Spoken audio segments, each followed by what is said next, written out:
Paano nga ba mapupunta sa GCash ang pera nyo sa SPayLater? Tara, alamin natin.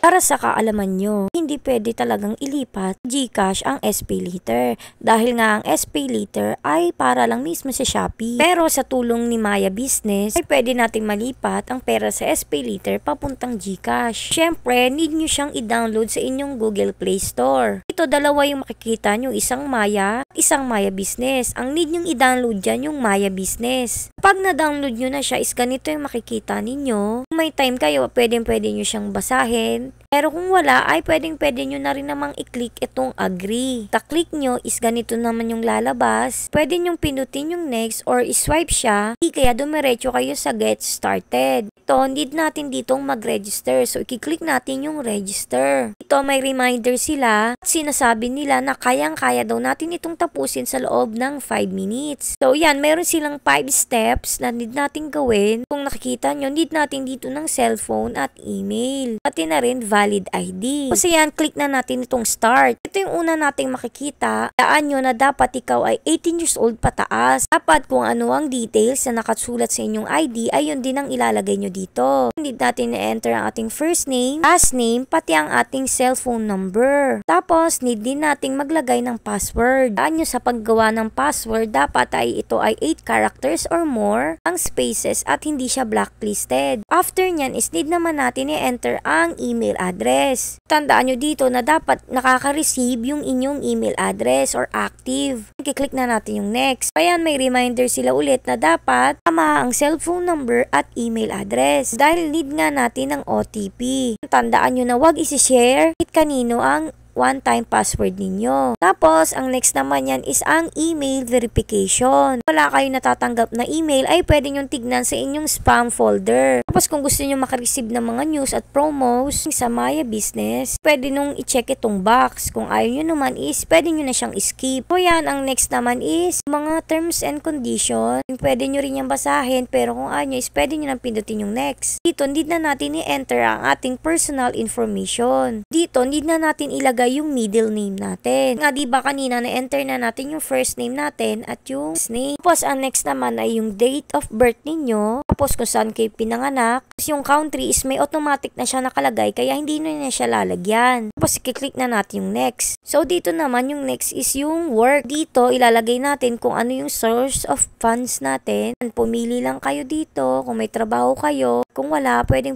nyo rin ilagay. Tapos yan, kung anong klase yung work ninyo or yung business ninyo. Marami ring pagpipilian dito, kaya ilagay nyo na lang yung pinaka malapit kung wala man dito sa pagpipilian. Tapos ayan, pwede natin pinutin yung next. So dito naman is yung present address. Nyo i-enter yung inyong block or lot kung meron. Tapos yung subdivision name ninyo kung nasa subdivision man kayo. Tapos yung barangay, kung saan yung town, at kung anong province. Manually nyo to isusulat dahil wala kayong pagpipilian dito. Kaya itatype nyo pala, hindi pala isusulat. Tapos yung country, naka-automatic na rin niya. Tapos lastly, yung zip code. Importante yung zip code, kaya kung hindi nyo alam is pwede nyo siyang i-search. Kasi yan, pinutin nyo na yung next. So dito, need na natin pumili kung ano yung ID na meron kayo. Sa kanila, marami rin namang pagpipilian. Itong national ID, may UMID, may passport, may driver's license, may SSS ID, diring PRC ID, postal ID, NBI clearance, government office ID, yung integrated bar of the Philippines ID. Kung paano dapat kumuha ng ID, kaya dapat sundin nyo yan. Dito, wag nyong pipindutin yung skip, kasi nga hindi kayo makakapag-transfer. Kaya nag-take na ako ng picture, front and back, yung sinabi nila nakuhanan ko ng picture. Kasi yan, need ko ilagay yung ID number, o yung expiration date. Wala naman expiration date yung ID nyo is pwede nyo itong i-click yung not applicable. So yung next naman ay ang video selfie. Yan, siguraduhin nyo na liwanag at walang mga accessories. Sundin kung ano yung sinasabi nila. So ayan yung frame na dapat nasa loob kayo nyan kapag nag-take kayo ng video. So yan, kapag click nyo na yung record button, ipapagawa sila sa inyo. Like ayan, tumungo ng pataas at ng pababa. Tapos yung next naman is lumingon sa kaliwa at sa kanan. Tapos ayan nga, done na.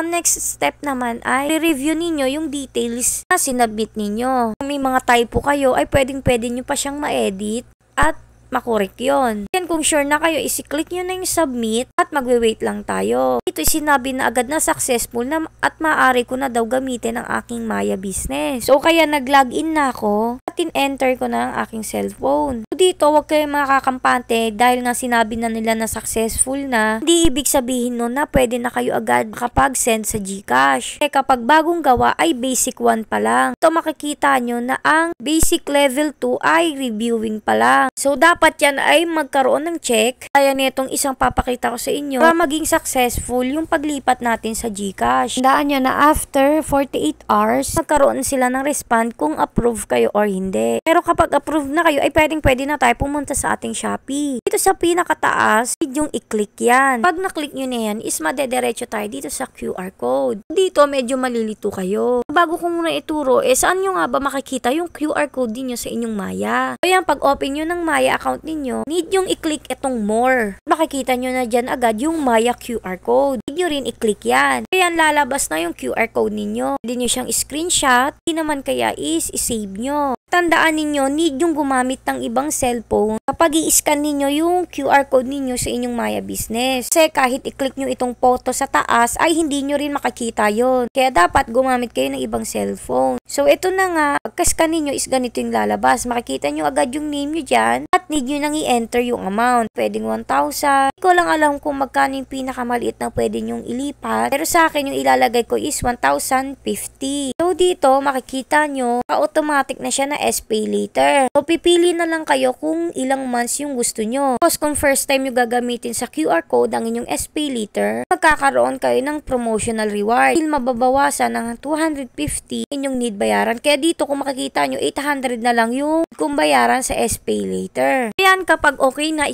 click nyo na lang yung pay now. So ayan, okay na siya at titingnan natin yung Maya natin kung meron na ba. So dito, ito na yung Maya business ko at nakita nyo may na-receive na akong amount na 1,050 pesos. So paano ko nga ba siya malilipat? So need nyo i-click itong wallet at i-click nyo itong deposit to bank. Pagka-click nyo is ganito yung lalabas. Nyo i-enter yung amount. Dito, 5 pesos to 50,000 ang pwede nyong i-transfer. Yan ngayon sa akin, 1,050. Tapos, yung next naman ay yung bank. So, dito maraming pagpipilian na bank. So, yung need nyong hanapin ay yung G-Exchange Gcash. So, ayan siya. I-click nyo lang yan. Tapos, ang need naman nating i-enter yung account number. Yung account number na sinasabi dito is yung number ninyo mismo sa Gcash. Tapos, need din natin ilagay ang ating first name. Naka-importante yan. Middle name optional lang. Tapos, last name. Need nyo rin ilagay yan. Tapos, need nyo din ilagay yung cellphone number ninyo. Same lang din sa Gcash ay pwedeng-pwede yun. Tapos, yung purpose. Isa nilalagay ko dito is yung allowance. Hindi naman kaya is school. Kasi itong remarks, optional lang yan. Kaya kahit wag nyo nang lagyan. Tapos, need na natin i-click yung next. Tapos yan, mag-wait lang kayo saglit. Tapos ayan na. Na-transfer na siya sa Gcash ko gamit ang InstaPay. Tandaan ninyo ha, zero transfer fee to. Wala kayong babayaran. Kahit pa worth 10,000 yan. Yun pa lang yung natatry ko at wala talaga siyang fee. Ayan, chinek ko yung Gcash ko at ayan na nga. Receive na ako ng 1,050 galing sa PayMaya Philippines. Sundan nyo lang maigi yung video at paniguradong hindi kayo magkakamali. Basta bago kayo mag-transfer, siguraduhin nyo lang muna na basic level 2 na ang inyong